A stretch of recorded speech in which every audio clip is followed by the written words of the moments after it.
तो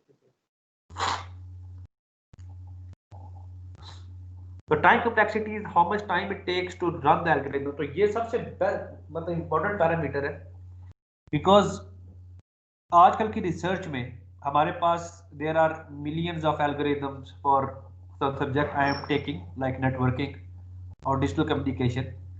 तो सबसे पहले मैं ना एक एल्गोरिदम की कॉस्ट और टाइम यूनिट कैलकुलेट करता हूँ कि आया ये एल्गोरिदम एफिशिएंट है या नहीं, और ये टाइमली अपना ऑपरेशन कंप्लीट कर सकता है या नहीं।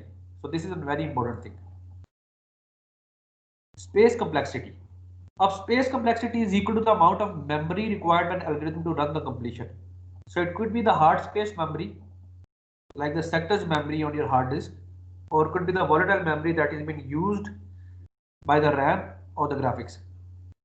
The most often encountered cause is memory leaks. The amount of memory required larger than the memory available given system. So basically this is basic one of the concerns कि हम एक चीज install करना चाह रहे हैं ऑन द कंप्यूटर और हमारे पास उतनी मेमोरी स्पेस मौजूद नहीं है। तो similar is the case with the algorithms कि हमने एक एल्गोरिथम डिजाइन कर दिया और हमने अपनी सिस्टम रिक्वायरमेंट में भी लिख दिया कि हमने जी आई कोर 3 HD 500 GB और ये सिस्टम इस्तेमाल किया, जबकि मैं उस एल्गोरिथम को रन करता हूँ तो वो सुपर कंप्यूटर पे भी रन नहीं हो रहा। So this is a memory leak. हमने इस तरह की चीज़ों को अवॉइड करना है। We have to see how much time our algorithm takes. हम एल्गोरिथम डिजाइन करते हैं तो we can see the time that is been counting in the simulator. हम सिमुलेटर पे भी डिस्क्रीट टाइम इवेंट्स पे टाइम को मेजर कर सकते हैं, और जब हम इसको रिव्यू के लिए भेजते हैं तो सर्वर पे भी हम इसको रिव्यू कर सकते हैं कि हमारा एल्गोरिथम एफिशिएंट है या नहीं।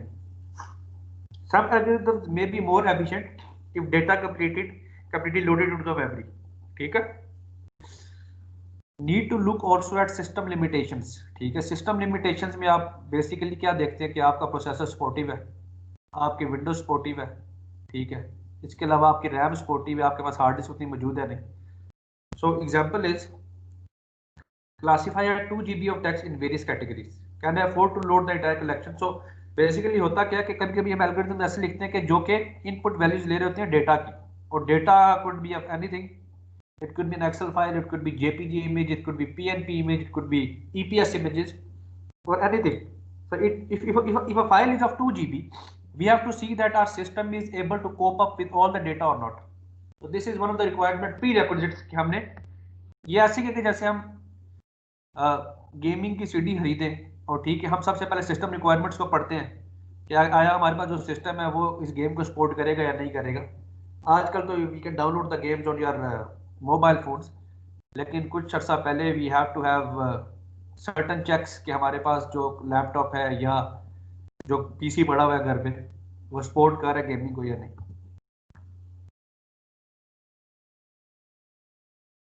So there are two parts, fixed and variable part for space complexity. The size required to store certain data variables that is independent of the size of the problem। ठीक है। Example name of the data collection. अब name of the data collection एक ऐसा variable है जिससे कोई फर्क नहीं पड़ेगा, ठीक है, ऑन द मेमोरी। इसी तरह हमारे पास वेरिएबल पार्ट है, space need by variable, so size is dependent on the size of problem. अब हम जो वेरिएबल डिक्लेयर करते हैं उस डेटा में जो कि चेंज हो सकते हैं विद टाइम, ठीक है, जैसे कि हमने एक क्वाड्रेटिक इक्वेशन लिखी और बाद में कहा कि if like if we have 5n square plus 2n plus 1, so this is a quadratic equation showing that an n polynomial is 2. So later on if we increase the value of n, so variable n is increasing, it means that now the size of the iterations plus the cost plus the time is increasing one by one. So this is the variable part of space complexity जो कि affect डालता है future memory पे। Time complexity. So we are done with space complexity. Time complexity. One more important than often more important than space complexity is time complexity. Space available tends to be larger and larger. Time is still a problem for us, right? हम कहते हैं कि हमारे पास we got 1 TB, 2 TBs, even the USBs they are like coming of 64 GB and 100 GBs. So we have actually addressed the problem of space, but time is still a problem for us, right? So ऐसा हो सकता है कि मुझे पता कि सामान एक स्टोर पे खत्म नहीं होगा, राइट? तो मैं क्यू में वेट कर लूंगा, कुछ बंदे कर लेते हैं, कुछ बंदे नहीं करना पसंद करते हैं, तो time is still a problem कि हमें वेटिंग नहीं पसंद, ठीक है? हमें पता है कि सामान भी खत्म नहीं हो रहा, लेकिन फिर भी हमें क्यू में लगना है, तो दैट इज अ प्रॉब्लम। ऐसा होना चाहिए कि हमारे पास मल्टीपल क्यूज हो।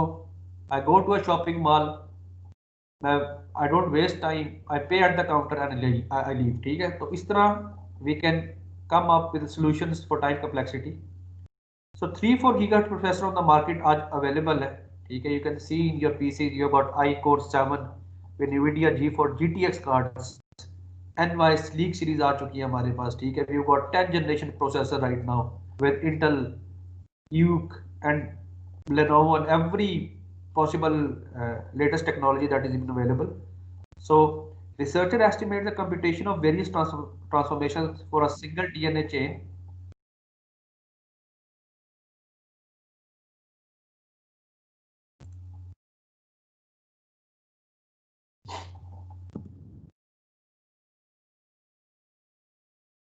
for one single DNA chain for one single protein or 1 terahertz computer would take about 1 year to run the completion. So you see that there are still complex problems. मैं आपको एक problem की example देता हूँ। You have heard of a word of machine learning. So what I was trying to do in my research project, मैं जो ये mobile phones हैं, ठीक है? सिंपल से एक प्रॉब्लम है कि हम मोबाइल फ़ोन्स को जब एक एरिया से दूसरे एरिया में लेके जाते हैं, तो ये मोबाइल फ़ोन एसोसिएशन डिसीजन खुद लेता है। मतलब ये इसको पता है कि जिस वाईफाई का स्ट्रेंथ सबसे ज़्यादा है और उसका पासवर्ड उसके अंदर मौजूद है, तो ऑटोमेटिकली उसके साथ कनेक्ट हो जाता है, ठीक है? ऐसे ही होता है कि हम एक अपने घर से निकले हैं, ठीक है? और सपोज हमारे पास वहाँ पे 2 वाईफाई एपीज लगे हैं, तो हम जो ही दूसरे रूम पे जाएंगे जिसके सिग्नल ज़्यादा आ रहे होंगे, हमारा मोबाइल फ़ोन ऑटोमेटिकली वहाँ पे कनेक्ट हो जाएगा, ठीक है?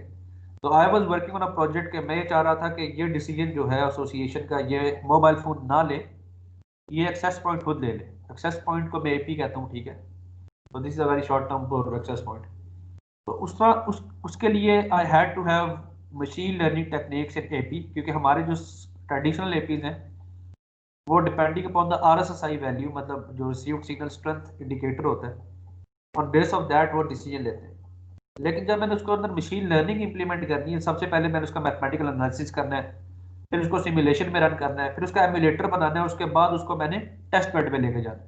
So this is the stages. तो जब मैं उसका सिमुलेशन कर रहा था यूजिंग NS3 नेटवर्क सिमुलेटर 3, एक सिमुलेटर है जो कि based on the same Dev C syntax है, C++, but that's a very high level programming simulator. I hope that you people will have hands on in your final year projects or in masters or PhD, because that is a very real time simulator. A real time simulator is one that is very close to the discrete time events. So जब मैंने machine learning techniques उसके अंदर डालने की कोशिश की in the AP, regardless कि मेरे पास एक सुपर कंप्यूटर पड़ा हुआ है, ठीक है, that is using pipeline processing, it took 2 weeks to show the first simulation result. So depending upon high performance computing even, हमारे पास इतना कॉम्प्लेक्स डेटा आ चुका है, इतनी मशीन लर्निंग टेक्निक्स हैं कि टाइम स्टिल मैटर्स, कि हमें 2 weeks इंतज़ार करना पड़ा। और कई बार ऐसा होता था कि व्हेन जब वहाँ पे मतलब बिजली तो नहीं जाती, लेकिन ये है कि कभी कभी ऐसा हुआ कि by mistake the person who was in charge of the lab he shut down the electricity for the lab, और वो तकरीबन 1 हफ्ता हुआ था उस मशीन लर्निंग टेक्निक को चलते हुए, और वो दोबारा से मुझे स्टार्ट करनी पड़ी। तो बिजली का भी एक मसला था जो कि हमने बाद में सॉर्ट आउट किया with the permission of the lab heads कि इसको चलता रहने दें, this is not a problem. So time still matters, because 2 weeks, अगर 2 weeks के बाद जब रिजल्ट आया तो you still have to wait two more weeks. और इस तरह करते करते आपका इंटरेस्ट लूज हो जाता है, you don't work on programming languages. लेकिन the people who are really determined to stick to that even if there is time complexity, तो हम we can achieve our goals, ठीक है? Algorithm running time is an important issue. So मैं आपको एक example भी बताऊंगा कि in some of my papers this was a concern of the reviewers कि आपका जो एल्गोरिथम है वो प्रॉपर रन, उसका जो एग्जीक्यूशन टाइम है वो that is below the constant value और not. So I have to give a proof. मैंने सोर्स कोड फाइल्स देनी पड़ी उनको, ठीक है, कि आप ये खुद रन करके चेक कर लें और देखें कि हमारा कॉम्प्लेक्सिटी कितनी है इसमें और इसको कैसे मजीद बेहतर कर सकते हैं। Time space trade off. अब हमें पता है कि हमारा एक एल्गोरिथम है that is taking a huge amount of data, ठीक है, उसमें स्पेस तो ज़्यादा आ गया, तो मैं चाहूँगा कि मैं इस ज़्यादा स्पेस को तो मैं कॉम्प्रोमाइज़ करूँ, लेकिन मैं टाइम को भी कम से कम यूज़ करूँ। तो this is a trade off. मतलब ट्रेड ऑफ का मतलब है कि मैं टाइम और स्पेस को थ्रेशोल्ड वैल्यूज के दरमियान में रखूँ, ठीक है। इसी तरह हमारे पास नेटवर्किंग में थ्रूपुट और टाइम का ट्रेड ऑफ हो सकता है। तो trade off is very important thing कि आपने दोनों चीज़ों को अपने लिमिट्स में रखना है। Each of our algorithms involves a particular data structure. Accordingly, we may not always be able to use the most efficient algorithm since the choice of data structure depends upon many things, right? हमें पता है कि there are number of data structures, binary search tree से hash algorithm इस्तेमाल कर रहे हैं। So depending upon the application type, you can defer the data types, you can defer the data structures, or depending on the data structure from linear search to exponential search to binary search, हमारे पास time और space very कर सकता है, ठीक है, including the type of data. So, since the choice of data structure depends on many things such as type of data, frequency in which various data operations are applied.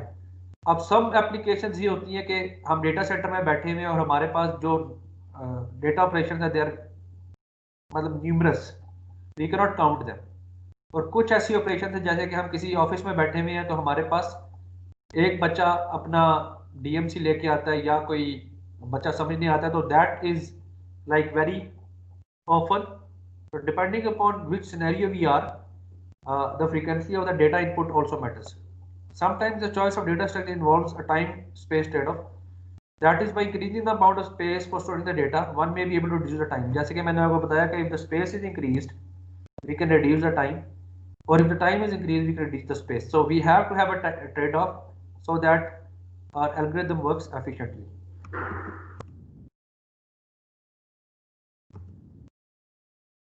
Measuring efficiency. The ways of measuring efficiency, हम कैसे major कर सकते हैं किसी efficiency को algorithm की। We run the program and see how long it takes. तो एक तो बात ये कि we have a simulator, real time simulator, we are running a program with all the variables and data, and then we see how long it takes, then we run the program and see how much memory it uses. So there are like two types of constants that have been developed in programming. One is user type, कि हमने कितने amount of data को deal करना है, and one is system type. अब system type constants में हमारे पास क्या आता है, मेमोरी। मतलब somebody of you like they are geeks, they like to have hands on technology, जो कि टेक्नोलॉजी पे काम कर रहे हैं। यू सी के जब आप टास्क बार लेके आते हैं, आर्ट CTRL और डिलीट दबाते हैं, तो आपके पास एक विंडो शो करती है जिसको you can end the task, you can see the efficiency and performance of a certain programs running. So अगर मैं CTRL आल्ट और सपोज मैं डिलीट दबाता हूँ यहाँ पे, ठीक है, तो आई गेट अ टास्क बार।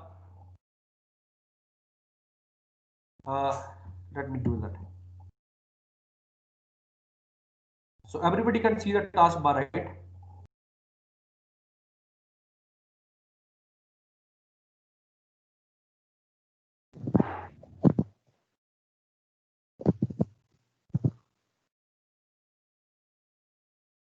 ये टास्क बार है जहां पे you can see the memory utilization, the CPU utilization, the memory is the RAM, and the disk utilization is the hard disk, and the networking space is what network I connect to and what type of services I'm using, right? I'm using Teams, so it's using 0%. So these are the geeks installments जो हमें constants हैं एक memory या किसी algorithm को run करने के लिए। We have to have threshold on these, ठीक है? स्लाइड्स हो रही हैं सर स्लाइड तो शो नहीं हो रही। सर स्लाइड्स हो रही हैं डिसेंडिंग शो तो हो रही शो हो रही है सर। वही वाली शो हो रही है ना, मायरिंग एफिशिएंसी वाली। ठीक है, मायरिंग एफिशिएंसी शो हो रही है।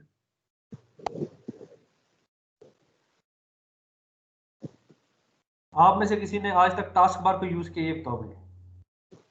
नहीं सर। टास्क बार ऐसे है ना कि जब आपका कोई कंप्यूटर हैंग हो गया है तो आपने CTRL Alt डिलीट दबाया और उस प्रोग्राम को एंड करने की कोशिश की हो, कभी किया ये? जी सर, क्या हुआ है, कंट्रोल ऑल डिलीट से सर। यस हाँ सर। हाँ।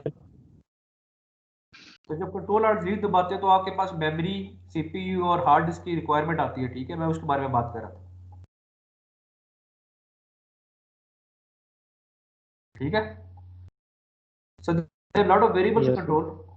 We can control the amount of input data। अगर हमने अपने एल्गोरिथम का एफिशिएंट बनाना है तो हमने अपने इनपुट डेटा को, जो डेटा सेट होता है, हम उसको एफिशिएंट बना सकते हैं। जो एक्स्ट्रा डेटा है जो कि यूज नहीं होगा उसको हम डिलीट करवा सकते हैं। हमारे पास हार्डवेयर का प्लेटफॉर्म क्या है, मतलब हमारे पास ऐसा हार्डवेयर प्लेटफॉर्म है जिसमें कंप्यूटिंग, जैसे कि एज नोड्स है हमारे पास, एज कंप्यूटिंग कहते हैं, तो उसमें जो प्रोसेसिंग पावर है वो अच्छी होनी चाहिए। What is the language compiler? जो कंपाइलर है वो इतना एफिशिएंट इनफ है कि that is compiled easily on your computer.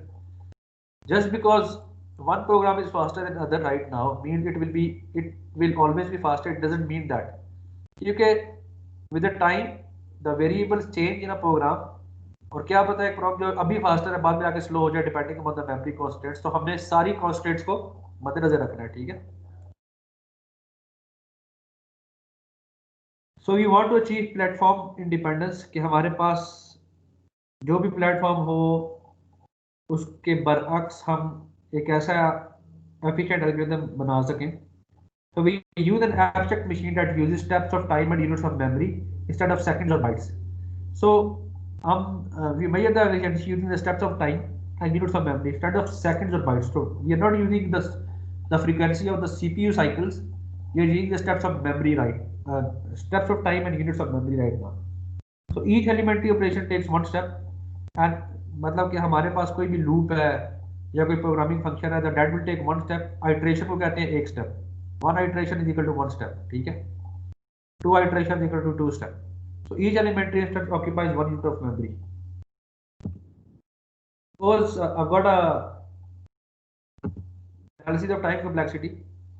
Example of constant time is we have int c that is declared as 1 plus 1, sorry, a plus b. So this means 1 plus 1 is equal to 2 unit of time, and we have to return that value of c, that is 1 unit of time. So we have 3 units of time. The total cost is 3 unit of time. It means constant unit of time, right? So we can measure the efficiency of the algorithm using the number of steps that are followed in the program. This is a very basic example. So running time, अब हमारे पास running time में किसी algorithm की efficiency major करने के लिए क्या चीजें हो सकती है। तो हमारे पास एक ग्राफ दिया गया, ठीक है। या तो हम उसका वर्स्ट केस निकाल लें कि उसने सबसे ज्यादा टाइम जितना लगाया, ठीक है, या हम उसका बेस्ट केस निकालें जो कि मिनिमम उसने एक टास्क कितने अरसे में कंप्लीट किया। So this is prior to running an algorithm. So अभी हमने उसको रन नहीं किया, ठीक है। Prior to the completion of algorithm we are just considering three cases for the efficiency of algorithm. So there are three cases. One is the worst case, उसने सबसे ज्यादा टाइम कितना ले लिया, सबसे कम टाइम कब लिया, और एवरेज केस क्या था उसका। तो seeing the average case we can have a Gaussian curve, कि हम उसको कितना वेरिएंस पे शिफ्ट कर सकते हैं from left to the right. This is also known as tolerance. A simple example here is, suppose I have an array of n integers and output sum of all arrays in an array. So we are outputting the number of integers in an array. We've got a simple int a and an integer n, and we start a for loop for s is equal to 0 when I is less than n, right, and I plus plus. So we have to return the values of each and every value in an array by a sequential order, right? So how should we analyze this? कि एक for loop है हमारे पास जहाँ पे हमने simple एक array को declare किया, हम सब array की वैल्यूज को आउटपुट करवा रहे हैं। तो how can we analyze this? Simple example is analysis of sum. Analysis of sum.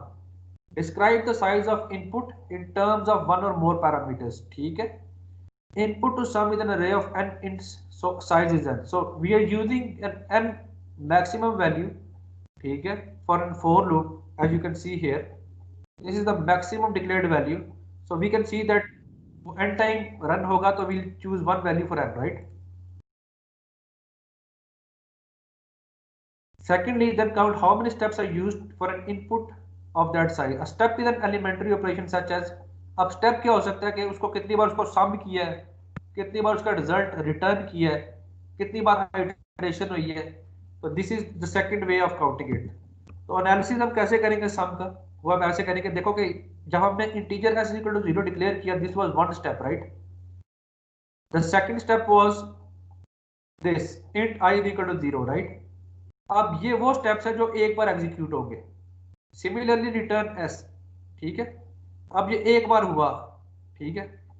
कुछ ऐसी वैल्यूज हैं जैसे कि 3 4 5 6 7, 3 that is iteration, 4 is continuous add होगा increment 1, 5 S is equal to S plus, ये भी इस लूप में चलेगा.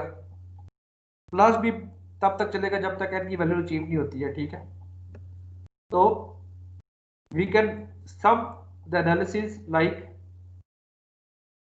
5 and that is the sum analysis plus 3. The 3 are usually iterated once and once per iteration for each loop and iteration. So for sum analysis we can sum up the for loop by using a simple formula, that is 5n plus 3. The complexity of the function algorithm is function is equal to 5n plus 3. So we can measure the efficiency of algorithm by using a simple formula 5n plus 3. But n is a variable because we have declared it as a variable and we can change its value anytime along the program or afterwards. We'll see how.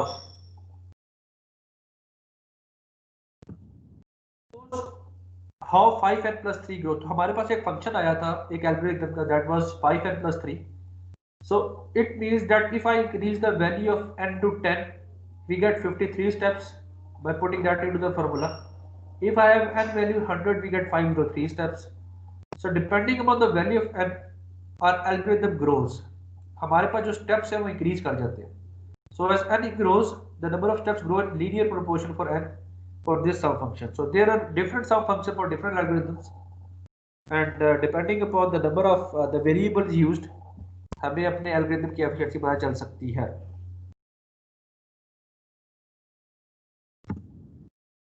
So what thing dominates? Dominates का मतलब है कि क्या चीज किसी पे असरअंदाज हो सकती है या गालिब हो सकती है. तो what about the 5 in 5n plus 3? What about the plus 3? So as n gets larger, हमारे पास जो प्लस 3 का पोर्शन है वो इनसिग्निफिकेंट रह जाता है, मतलब दैट इज वेरी स्मॉल. अगर मैं n की वैल्यू यहाँ पे 100 ले लेता हूँ तो प्लस 3 मीन्स नथिंग, ठीक है. हम प्लस 3 ऐड करें या ना करें तो ओवरऑल एफिशिएंसी में इतना फर्क नहीं पड़ता. 5 is inaccurate as different operations require varying amount of time. So this is just an example. 5 could be any constant value or value that is associated with the number of variables. So asymptotic complexity, हम एक simple example के बाद how we can vary in general, ये asymptotic complexity होती है कि how we can measure the efficiency of algorithm in general by using asymptotic notations. So I'll come to these asymptotic notations one by one. The asymptotic analysis of an algorithm refers to defining a mathematical foundation of its runtime performance. Runtime performance ये है कि now I'm running the algorithm and I see the analysis and I see the efficiency of algorithm. Using asymptotic analysis, we can very well conclude the best case, average case, and worst case scenario. So I've told you कि best case scenario क्या है कि हमारा जो algorithm है वो minimum time में अपना रिजल्ट शो कर रहा है. Best case that is known as omega notation, ठीक है. मैं आपको बताऊंगा ओमेगा नोटेशन क्या होती है. Average case that is the average time required for program execution, that is theta notation, ठीक है. सर ये आपने बेस केस को क्या नाम दिया सर? सॉरी, इसका नाम है ओमेगा, बेस्ट ओमेगा नोटेशन. अब ओके ये सर. बात, हाँ, थ्योरी में तो ये जो बातें मैंने आपको बताई हैं ये तो सिर्फ गपशप है ना, लेकिन 3 चीजें आपने हमेशा याद करनी है. और आपको ये जो एकेडमिया में रहेंगे या जो फील्ड में जाएंगे ना, या जो कंप्यूटर प्रोग्रामिंग करेंगे, 3 चीजें हमेशा याद रखना. डेटा स्ट्रक्चर एल्गोरिथम में जो मैं बार बार यूज करूंगा, बिग ओ नोटेशन, ठीक है. बिग ओ नोटेशन का मतलब है वर्स्ट केस, बिग ओ. आगे भी आएगा, स्लाइड में चलें. Then is the average case, that is theta notation. Best case notation is big omega notation, ठीक है। तो start with big O notation. मैंने आपको बताया कि big O notation is what, this is the worst case कि एक algorithm या एक फंक्शन है जो कि that does not exceed a certain value, ठीक है। मतलब इसका अपर बाउंड क्या होगा, अपर बाउंड, आपको फ्रीक्वेंसी की डेफिनेशन पता होगा कि a frequency is usually measured by subtracting the lower bound frequency from the upper bound frequency. इसका मतलब है कि जो टोटल बैंडविड्थ है ना फिलहाल जिसमें से डेटा पास हो सकता है एट सर्टेन टाइम, उसको हम बैंडविड्थ कहते हैं। तो अपर कट फ्रीक्वेंसी में से हम लोअर कट फ्रीक्वेंसी को माइनस करते हैं तो हमारे पास बैंडविड्थ आती है। इसी तरह जो अपर बाउंड है एक एल्गोरिथम का, that is big O notation, that is the worst case. ये चीजें याद कर लेनी है आपने, दैट इज एसोसिएटेड के बिग ओ नोटेशन का मतलब है वर्स्ट केस, कि एक फंक्शन एल्गोरिथम का जो हमने डिक्लेयर किया है वो मैक्सिमम कितना टाइम ले सकता है, ठीक है। So this is one of the slides के हम मैथमेटिकली मैं आपको बताता हूँ। चलिए ये एक स्लाइड है, I will show you mathematically how I will go through these 3 algorithms, right? Let me go through what? Let me go through. बात कर रही है। सबको विजिबल स्क्रीन?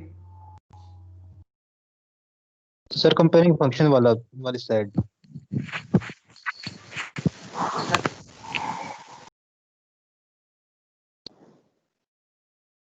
ये नजर आ रहा है, पेंट नजर आ रहा है? कंपेयरिंग फंक्शन वाली स्लाइड सर है अभी सर। यस सर, शेयरिंग करता हूं। कंपेयरिंग फंक्शन स्लाइड्स हो गई सर, अब होगी सर, ग्राफ वाली सर। यस सर, अब नहीं समझ लो।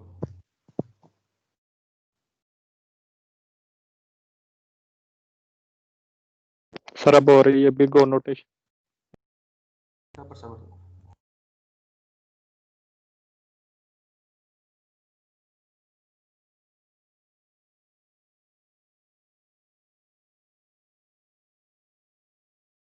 सो आपको नजर आ रहा है पेंट, राइट? ठीक है। Yes sir. ठीक है, तो I will explain you the 3 functions जो कि अगली स्लाइड्स में हमारे पास मौजूद थे इन वेरी सिंपल टर्म्स, ठीक है। आप बाद में स्लाइड्स भी पढ़ लेना, आपको समझ आ जाएगी कि क्या कह रहा हूँ। सो सपोज मेरे पास सबसे पहले मैं क्या स्टार्ट करूँ फ्रॉम,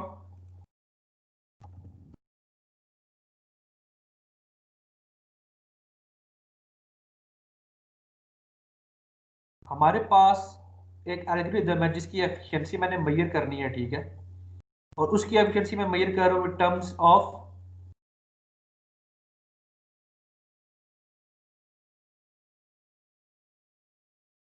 नंबर ऑफ इनपुट्स। तो नंबर ऑफ इनपुट्स मैंने कैसे मेजर किए थे, n, ठीक है।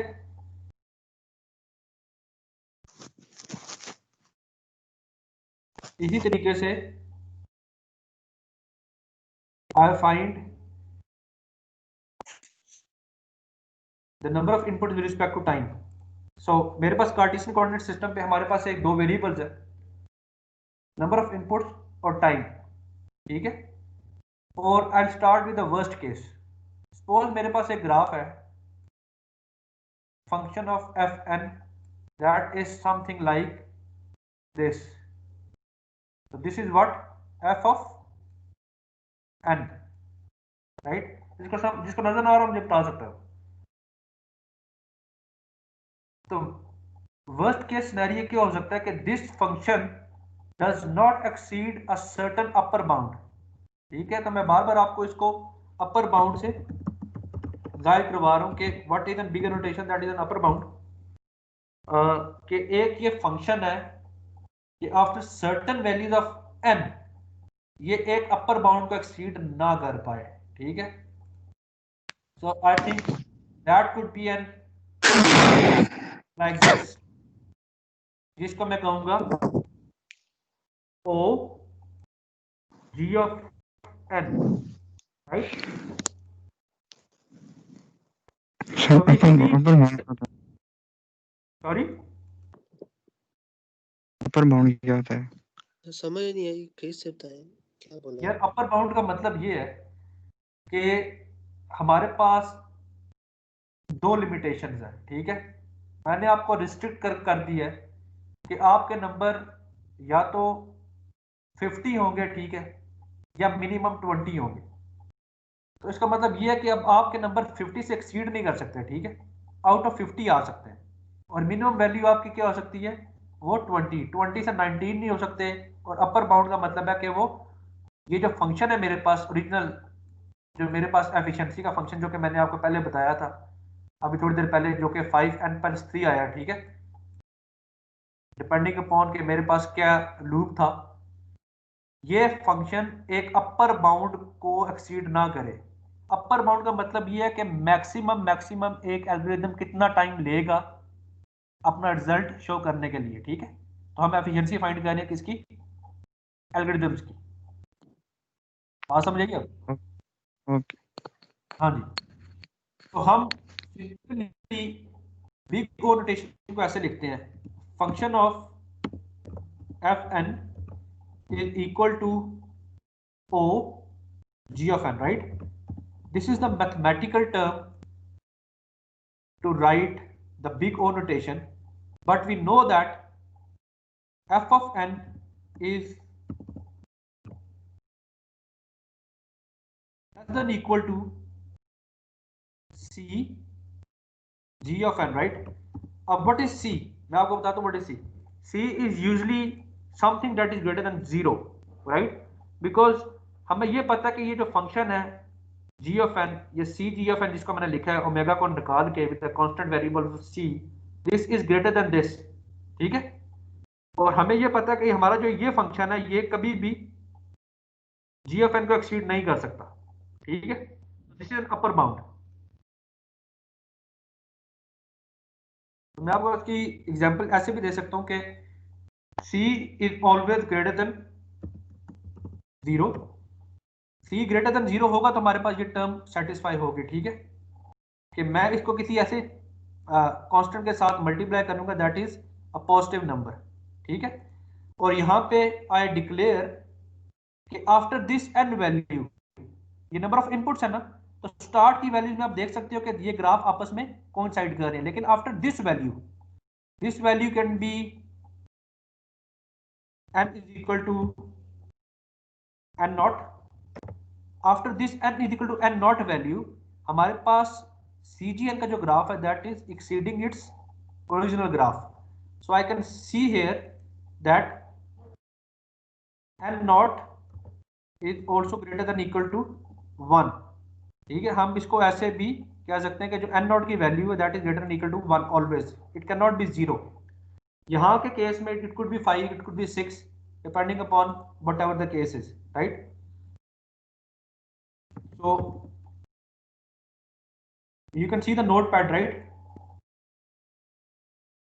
सबको नोट पैड नजर आ रहा है, ठीक है। Yes sir. हाँ, मेरे पास एक मैथमेटिकल एग्जांपल मतलब कि कोड करता हूँ मैं। मेरे पास 2n² एक मैथमेटिकल fn फंक्शन है, ठीक है। आप इसको ब्रैकेट्स में लिख रहा, आपने समझ जाना खुद ही, क्योंकि मैं इसको अभी अपर केस में नहीं लेके आ रहा, ठीक है। तो if how we can, you also know that fn is equal to cg of n, ठीक है।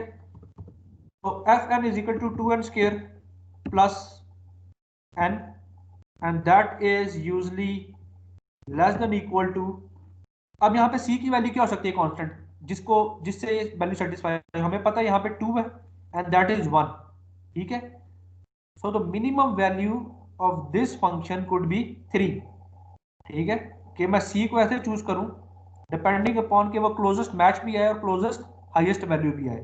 तो seeing the function I can choose the value of cgn3, और हमें यहाँ पे पता है कि अब gn की वैल्यू यहाँ पे n हो सकती है, n स्क्वायर हो सकती है, सॉरी नोट पैड नहीं नजर आ रहा, पेंट आ रहा है।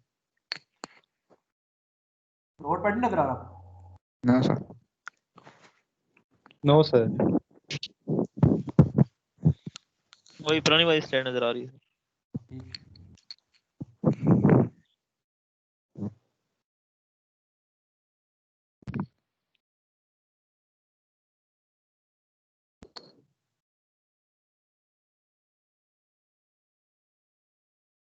अब आप देख सकते हैं। जी sir. Yes sir. So suppose हमारे पास Yes, एक sir. f का फंक्शन है that is 2n square plus n, मैंने आपको ये बताया अभी, ठीक है। अगर आपके पास कॉपी पेंसिल है आप भी इसको सॉल्व कर सकते हैं। मैं आपको सिर्फ एग्जांपल देने के लिए ये मैंने एक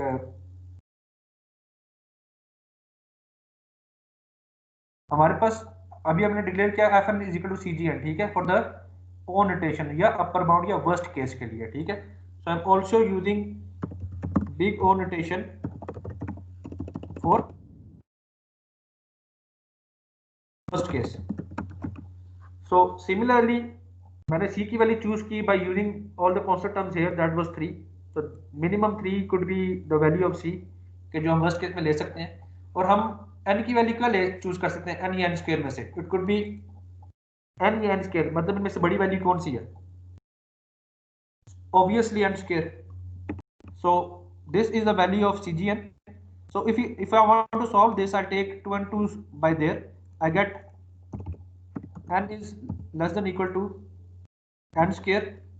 Dividing both sides by n, I get 1 less than equal to n. So for this condition, n satisfy the condition that n is greater than equal to 1. Similarly, ये ऐसा केस है कि now this function will never exceed this value. इसको अगर हम mathematically prove करने की कोशिश करें तो हम यहाँ पे we can put the values, आप n की value for small values of n, जैसे कि मैंने आपको यहाँ पे बताया, below this values the function can coincide, but after this value the function could be greater. Suppose अगर इफ आई पुट 5, तो 5 square is 25 into 2 50 plus 5, we get 55, that is less than equal to n square is 25 into 3, that is 75. So we can always come to a closer value कि जो this f of n की function है that will never exceed this value. तो हमने एक algorithm की efficiency कैसे find कर ली है फ्रॉम दिस केस। एग्जांपल आपको मैं दे सकता हूँ कि सपोज आपका मैंने एक बुक दी है, ठीक है, और मैंने आपको बताया कि आप इसमें से डेटा स्ट्रक्चर का चैप्टर निकालें, ठीक है, डेटा स्ट्रक्चर का। तो आप में से जिन बंदों ने पहली बार बुक खोली और पहले पेज पे डेटा स्ट्रक्चर का एल्गोरिथम आ गया, तो इसका मतलब है ये बेस्ट केस था, ठीक है। लेकिन जिस बंदे ने पूरी बुक को छान मारा और डेटा स्ट्रक्चर का जो टॉपिक है वो आखिरी पेज पे आया, तो this is the worst case कि आपका एल्गोरिथम इतना टाइम लिया रिजल्ट्स को अचीव करने के लिए। सिमिलरली अगर आपका जो टॉपिक है वो मतलब मिड में आ गया, मतलब अगर 50 पेजेस के बुक है, 25 पेजेस के बाद आपका टॉपिक है, 26 पेजेस के बाद आ गया, that is the average case, ठीक है। सो सिमिलरली हम ओमेगा इटरेशंस की बात करते हैं, ठीक है।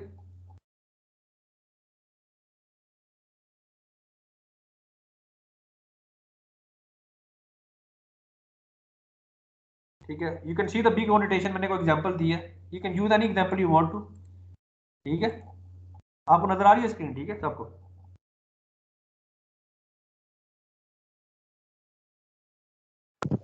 स्लाइड्स नजर आ रही है? आ गई आ गई। Yes, yes sir. सर आ गई। Used in computer science to describe the performance complexity of an algorithm, especially describe the worst case scenario, and can be used to describe the execution time, कि कितना time लगता है algorithm को describe करने में, ठीक है। And it characterizes function according to their growth rates.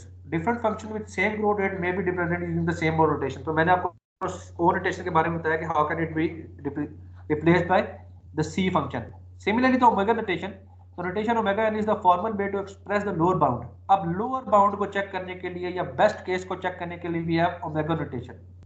So similarly, I have a graph like this, और मेरे पास एक ग्राफ होता है ये, ठीक है। This is what f of n, जो कि मैंने एग्जीक्यूशन टाइम से निकाला, और मेरे पास दूसरा ग्राफ ये बनता है सी जी ऑफ एन। अब मतलब ये है कि in omega notation this f of n may not be below this value. मैंने आपको 20 और 50 की एग्जांपल दी थी। अपर केस में 50 से एक्सीड नहीं कर सकता मैं, और लोअर केस में 20 से नीचे नहीं आ सकता। तो मेरा जो एल्गोरिथम है वो बेस्ट केस में अगर 3 सेकंड्स में हो रहा है ना, ये इसका बेस्ट केस है, तो इसका मतलब वो 2 सेकंड में एग्जीक्यूट नहीं होगा, वो 3 सेकंड उसका बेस्ट वैल्यू है। जैसे कि यूसेन बोल्ट ने अगर 11.2 समथिंग सेकंड्स में 100 मीटर स्प्रिंटर लगाया, तो उसका वो बेस्ट केस था, ठीक है। उससे वो नीचे रिकॉर्ड तोड़ने की कोशिश करे लेकिन उसने तोड़ा नहीं है. So इसी तरह मेरी एल्गोरिथम की जो एफिशिएंसी है दैट कुड बी जज best by the omega rotation. That is the best case.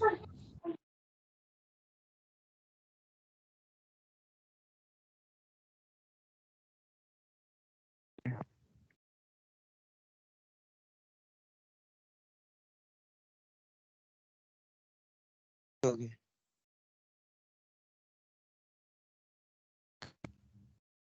Sir आपका माइक बंद है।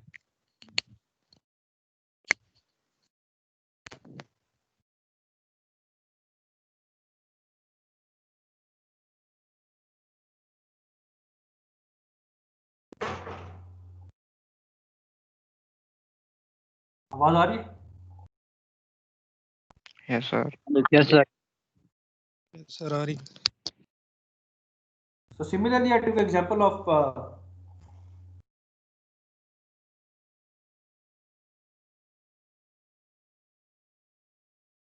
Omega notation. हमारे पास 2n स्क्वायर प्लस n की वैल्यू है. Similarly I choose C3 that is the very closest case कि हमने कैसे, लेकिन यहाँ पे 3 चूज नहीं कर सकता मैं. मुझे पता है कि CGN की वैल्यू हमेशा क्या हो सकती है, n square that is the greatest of n और n स्क्वायर. अब यहाँ पे मैंने जो क्लोजेस्ट वैल्यू है जो कि इस फंक्शन को नल और वॉइड करेगी, दैट कुड बी 2.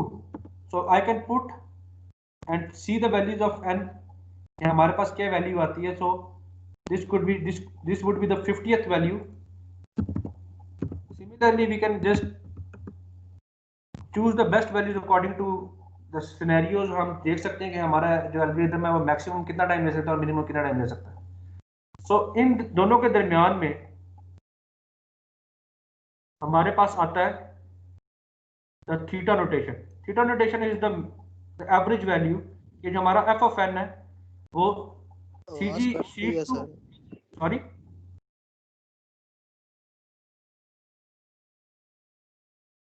क्या कह रहे हैं? सर कह रहे हैं आवाज आवाज कट कट रही रही है। है। उनको आवाज नहीं आ रही। अच्छा अच्छा, चलो मैं ट्राई करता हूँ. मैं तो मेरे चक्कर मेरे जो सिग्नल है you can C connected and secured full है. ठीक है.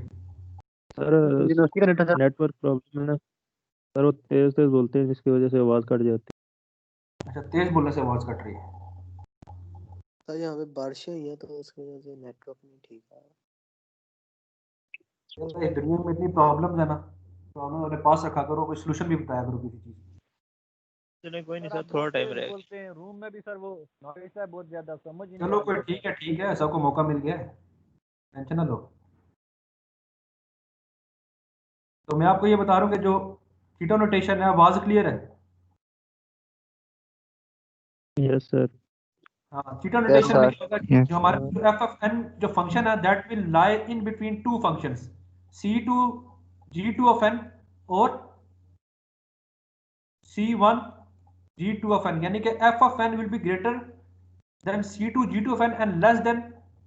तो इसका मतलब है कि हमारे पास अपर बाउंड और लोअर बाउंड के दरमियान में एक वैल्यू होगी जो फंक्शन को रिप्रेजेंट करेगी. ठीक है, बात समझ आई या नहीं आई?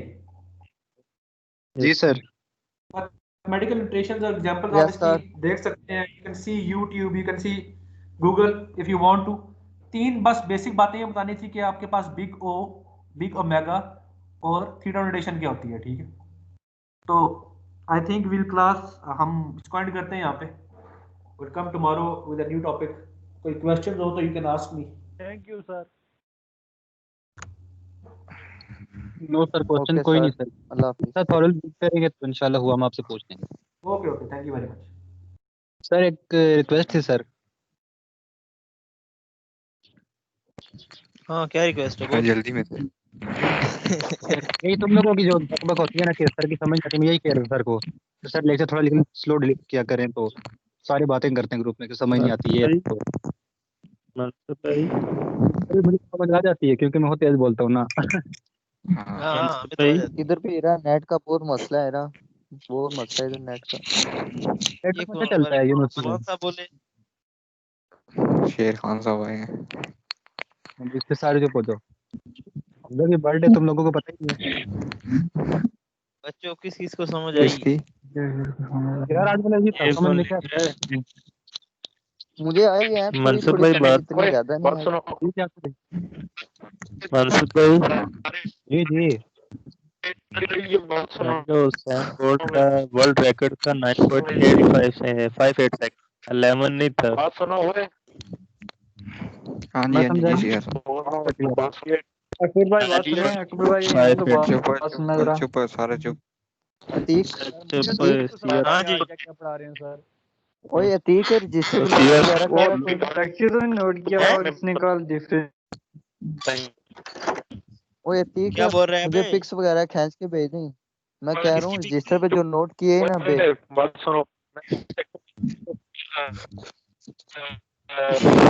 अतीक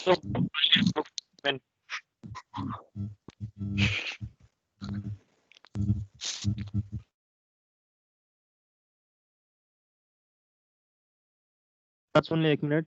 मुझे ठीक है म्यूट ही कर उस्मान दिया एक अकरम ने। सुन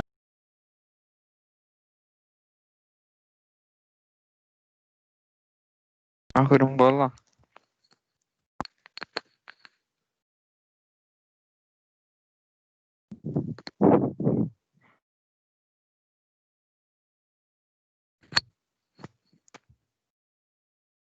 खुरम भाई नेक्स्ट क्लास कब है?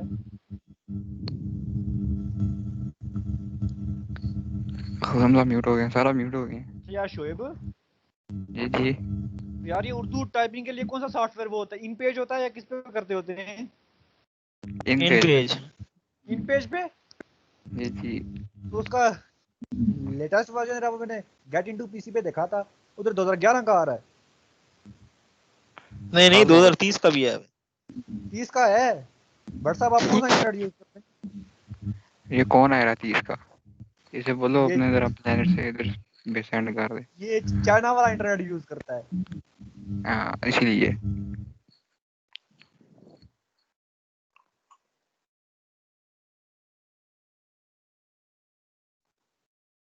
खुरम बोलना।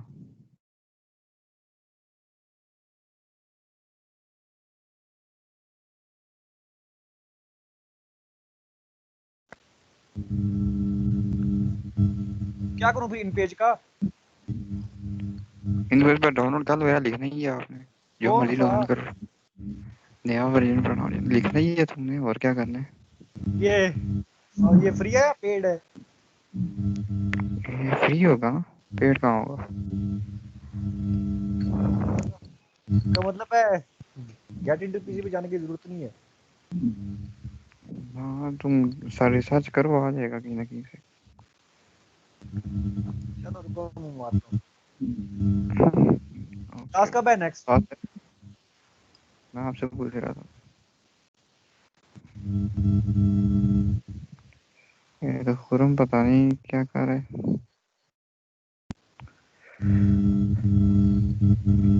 रिमूव किया था, आराम नहीं लगता।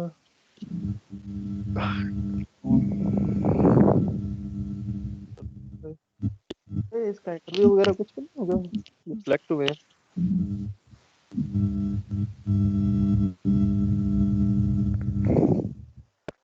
शोएब जी जी सिलेक्ट हुए, इनका इंटरव्यू वगैरह कोई नहीं होगा। फ्रेंड का होगा इंटरव्यू होगा, उस पर सिलेक्शन होगी। तो मैं शुगल सुनाऊं तो मैं सुबह सुबह उठ के देखी लिस्ट, मैंने कहा तेरा नाम ही कोई नहीं बीच। सर आप ना छक्के मारे में आप लोग, हमारा नाम किधर है? ना यार 8वें नंबर पे हो तू, पता नहीं 5वें के छठे पे है। बस मर के पास में ना। आहो कितने हैं, 27 है। 26 26 मेरे एक नंबर ही आगे है। हाँ देख मर के पास ही है कसम से। नहीं है तेरे कितने, हाँ 26 है। अनीस सबसे ज्यादा खान ने कितने? टॉप, अनीस खान ने टॉप किया फिर 40 है। फिजानुल्लाह 30 के है। 36 हैं, इसके 40 ये उससे भी ऊपर है। हाँ बंदा ग्रेट है। ये भाई वाला प्रेसिडेंट हो रहा है। भाई नेक्स्ट प्रेसिडेंट नहीं सही है। अनीस भाई सुन रहे हैं? अगर अनम्यूट करें सर, आपकी आवाज सुनिए। अनीस भाई नेट का इशू है। इंशाल्लाह मेरे को मुलाकात होती है तब तफसील से बात करेंगे। अनीस भाई हमारे नेक्स्ट प्रेसिडेंट आप। इंशाल्लाह हमारे आवाज आ रही president- जी जी आ इंशाल्लाह रही है। Mister president. हमारे नेक्स्ट प्रेसिडेंट आप ही हैं। है मेरी? जी जी हेलो श्वेत श्वेत हो ना ठीक अकील है। है। शोएब हाँ ये टेस्ट में भोंगी मार रही थी यार, इसमें कौन सा इतना फोकस करना था, क्या इन्होंने नंबर दिए? और भोगी है पता नहीं है ना हमारे। क्या देखते फिर भी नंबर उन्होंने लगाए हैं। आवाज आ रही है जी शोएब? हाँ जी यार जी यार जी आ रही है अनीस भाई, आ रही है।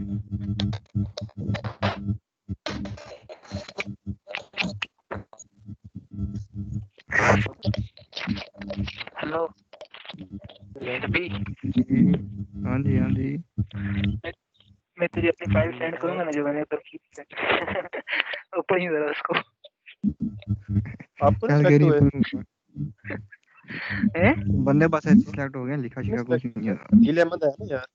अदील अहमद 20 का हाँ हो हाँ गया ना। 20 है क्या? हो गया ना। हो गया, शुक्र है यार। मर मार के बस सिफारिश डलवाई थी नाम में। अच्छा मैं कह रहा था कि पता नहीं तेरा कोई सिलेक्शन हुआ या तू उसको दाऊद को बोल वो तेरी सिलेक्ट आसिफ करेगा। भाई जी जी ना तू हो कर। जाएगा। जी सर। सेंड हो गई है, रात सेंड हो गई है जी। जी हो गई है काफी देर। अनीस भाई क्लास ले रहे यहाँ हैं पे तो 2 घंटे बाद आवाज वो कोई ते गल सुनो, ज्वाइन। जी जी सुनाओ ना। क्लास एंड हो गई है। जी अभी। तुम शुरू कर लो। दस यार 10 दिन क्लास एंड हो गई है, शुरू हुई है। हो गया हो गया हो गया। एंड हो अकबर गई। के सब शुरू करें जी अपना लेक्चर। मैं चार्जिंग और ਤੇ ये ਲਾਇਆ ਸੀ, ਨਿੱਕਾ ਭਰਾ ਦਾ ਕਿ ਅਟੈਂਡੈਂਸ ਲੱਗ ਰਹੀ ਹੈ, ਜਾ ਕੇ ਅਟੈਂਡੈਂਸ ਲਵਾ। ਮੈਂ ਕਿਹਾ ਅੱਜ ਅਟੈਂਡੈਂਸ ਕਿਧਰੋਂ ਲੱਗੀ? ਮੈਂ ਕਿਹਾ अकबर क्या नहीं। अकबर क्या नहीं।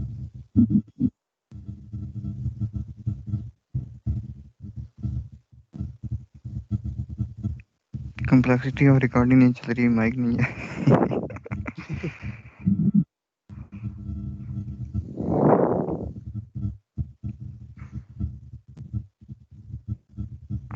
बहुत अच्छे बहुत अच्छे, ऐसी तरक्की करोगे। ट्रक जाओ यार कितनी तरक्की करोगे। वही तो।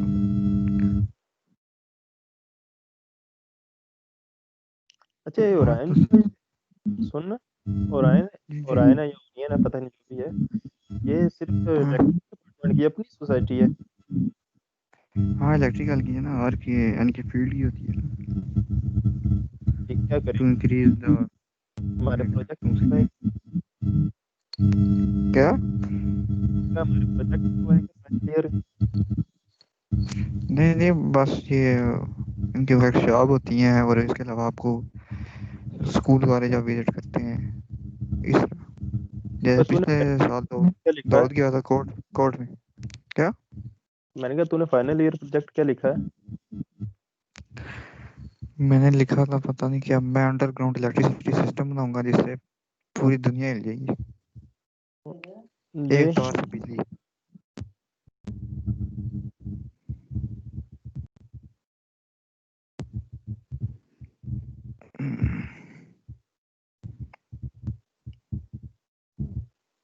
नहीं है सही बताना क्या लिखा है। सेंड किया था, पढ़ ले, मुझे याद नहीं है। ये तो नहीं किया सेंड तूने। I think I do. नहीं ना चलो भी कर देता। मैंने तो स्मार्ट ग्रिड का लिखा था। हाँ तेरा पढ़ा था मैंने। हाँ आसिफ भाई ये रिकॉर्डिंग कौन कर रहा है? रिकॉर्डिंग तो कोई सर नहीं की हो रही। तरफ है? नहीं नहीं रिकॉर्डिंग हो एक नहीं बार चेक कर। करें जरा। सर की तरफ ही होगी पता कोई नहीं। गलत बात तो नहीं की जाती कोई भी। चेक